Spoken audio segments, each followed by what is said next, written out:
I'm Cathy. I'm Rachel. I'm Orla and welcome to the book of Just never know what the noise is going to be.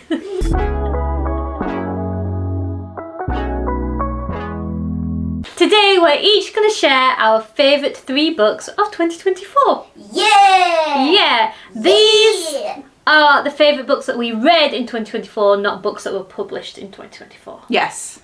I don't think I read any books that were published in 2024. Yeah, you did. Did I? Oh, I did! I forgot about my book. Yeah. The book I've been hyping myself up for all year. Yeah, that was kind of like the book of 2024 for you. I'm so stupid. So my first book I don't have with me because it was an audio book. Yeah! But it was Miss Benson's Beetle. Mm-hmm. And BB. every time I've tried to describe it, I've really messed up. So I'm just going to read the actual summary. Okay. I should have prepared this earlier. So this is a plot. It is 1950. In a moment of madness, Marjorie Benson abandons her sensible job and advertises for an assistant to accompany her on an expedition. She's going to travel to the other side of the world to search for a beetle that may or may not exist. Enid Pretty, in pink hat and pom-pom sandals, is not the companion she had in mind, but together they will find themselves drawn into an adventure that exceeds all expectations. They must risk everything and break all the rules, but at the top of a red mountain they will discover their best selves. Oh, that sounds really cute. It is really cute and it's really, really funny, and it's like a great adventure story of finding like a second life for yourself, and there's like secrets and scandals, and then 2 very different women who kind of start off as like antagonistic towards one another, who then become like the best of friends, and it's really, really beautiful. And that was my first choice. What was yours? My first choice was The Shadow of What Was Lost by James Arlington. This is the first in a fantasy trilogy that I read this year. This is actually the second time that we're filming this video, but the first time the audio didn't work, Yeah. so we're refilming it. And I changed my book selection. I've decided to include this because I just loved it so much. It's about a group of ragtag teenagers who are trying to save the world. It's a typical fantasy novel, you know what I mean? But it was just... I never knew what was going to happen next, and I found that really exciting, and I was hypothesizing, is that the right way to say it? I don't know. I was making theories and predictions, and every time that I thought I knew what was happening, I was wrong, and I really enjoyed it. And I immediately read the second one, but I still haven't read the third one, so I'm hoping to do that this year in 2025. But this one was a fun ride. Woo! Excellent. Orla, what was your book? It's called Danger is Everywhere. What is it about? So this guy, what he calls himself a dangerologist, he knows like what everything is dangerous in like the most ridiculous ways. Like, your toothbrush could be a snake. Yes. He has a pet rock because he thinks that's the only safe pet. What if your pet rock fell off a skyscraper and hit you in the head? Oh, I don't think he's thought about that. I'm coming for you, Mr. Dangerologist. I know, and he's like, what if your granny was secretly an alien? Like, what would you do? So it's a very funny book. There's lots of illustrations in here, and you really enjoyed it, didn't you? I quite enjoyed reading this with you. Very good choice, Orla. Okay, my second favourite book is The Last Murder at the End of the World. You love that book I so much. love this book so well. I'm so pleased because I know at least one of the... Did you just say, I love this book so well? Oh, I don't know. I love... You did. I did. I love this book so much, and I'm really proud because I've convinced at least one other person to read it. I think I want to read it. Yay! 2 other people to read it. Yay! One of my favourite reading situations is a murder mystery happening on an island. Mm-hmm. I don't know why. I love it. I never get tired of it. And this is one of those, except it's set in a post-apocalyptic world where most of humanity has been wiped out apart from the inhabitants of this island. Ah. And the book is told from the perspective of an AI that runs the island. Mm-hmm. And kind of and the AI is in everybody's head and kind of monitors their behaviour and can talk to them. So it's amazing that even with the AI in place, this is still a murder mystery. but it is, and it's really good. It had loads of twists and turns, some really like believable characters, and just a really good premise. And I think I read it in like 2 days because I just could not put it down. So that is my second favourite book of 2024. My second book is one of Cathy's books. So last year Cathy did a deep dive on Tolkien. You can go and watch her video for that also on the channel. Yes. And in that she read The Letters from Father Christmas, which is a book collecting letters that Tolkien wrote for his children from Father Christmas, and also The North Polar Bear. And this book is so cute.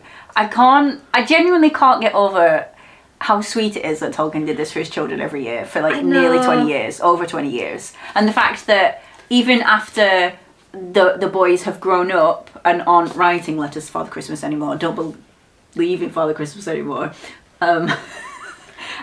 he still went out of his way to be like, oh, pass on my regards to John and Michael and Christopher. Yeah. And in the last letter, it's just really sweet. He says like, I suppose you'll be hanging up your stocking just once more. After this I shall have to say goodbye.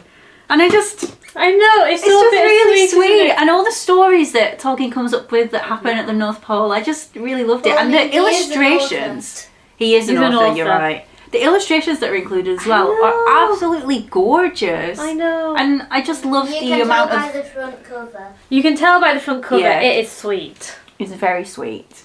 And I just love the amount of love that is shown to Tolkien's children in here. It makes me really happy and warm on the inside. I feel exactly the same about this book, and I'm just like so glad it exists. Yeah. Just something so sweet and charming and innocent, and I love it.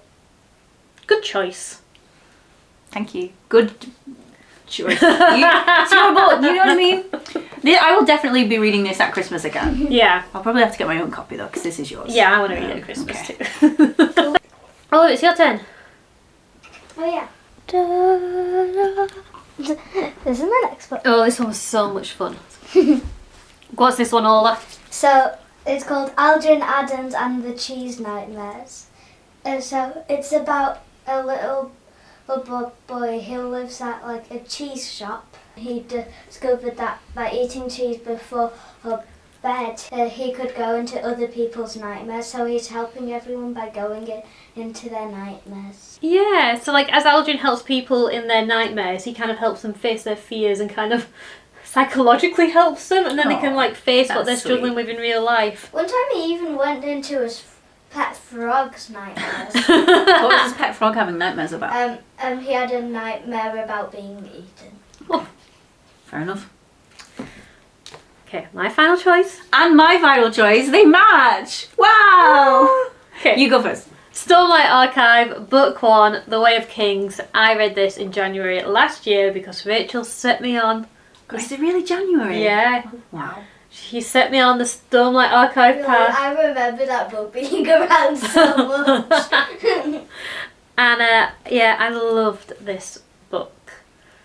Hooray! Hooray! And I've loved the rest of the series too. Hooray. Boom, boom, boom. I am currently reading Wind and Truth and I'm enjoying it. But I think out of all the books in that series, the first one still stands out the most for me. I think because I just absolutely love the story of the bridge cruise, which in Stormlight Archive, set in a fantasy world, in the middle of a really long war, and one slave is thrown into what's called the bridge cruise in this army, and the bridge crews basically have to run around, carry these really heavy bridges to help the army travel across chasms leading to different plateaus, and it's basically a suicide job.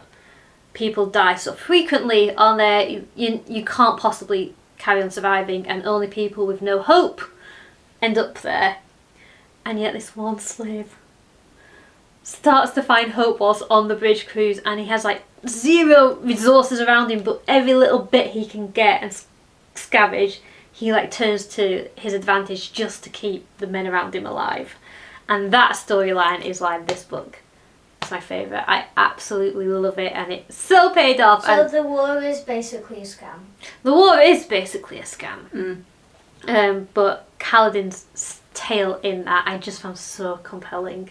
And I love this book, and I have no idea yet how this whole storyline's gonna end on this part of it, but you know and I don't. I know, because I read Wind and Truth in 2024. The book that was published in 2024 that I conveniently forgot about. December 2024. Yeah, this came out in December last year, and I read it in December last year, and it took me longer than I thought it would, because in my head I thought that I was going to read it all in the weekend that it came out, but I was actually really busy, so I couldn't, and it took me the whole month to read, and it was...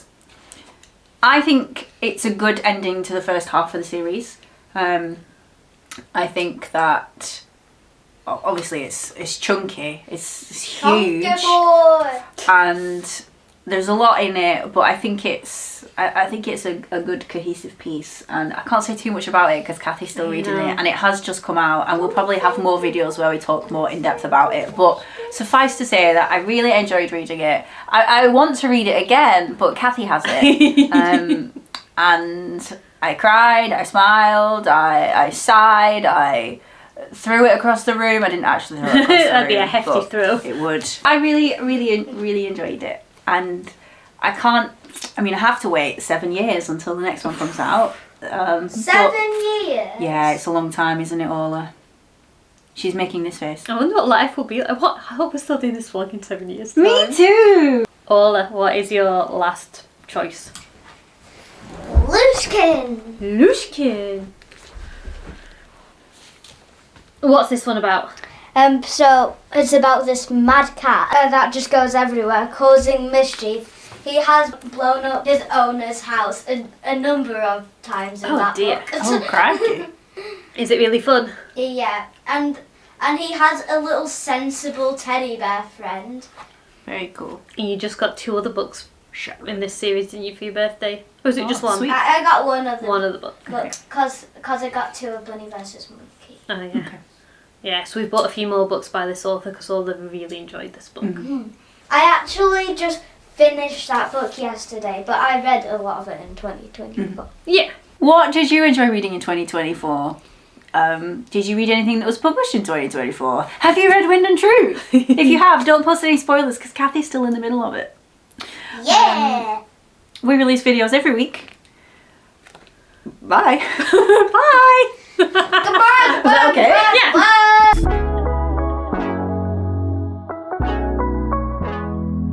Orla, do you want to come and do a thumbnail? Right. I have a mug of hot chocolate, so I'm going to put it here, okay? Don't kick it. Yeah.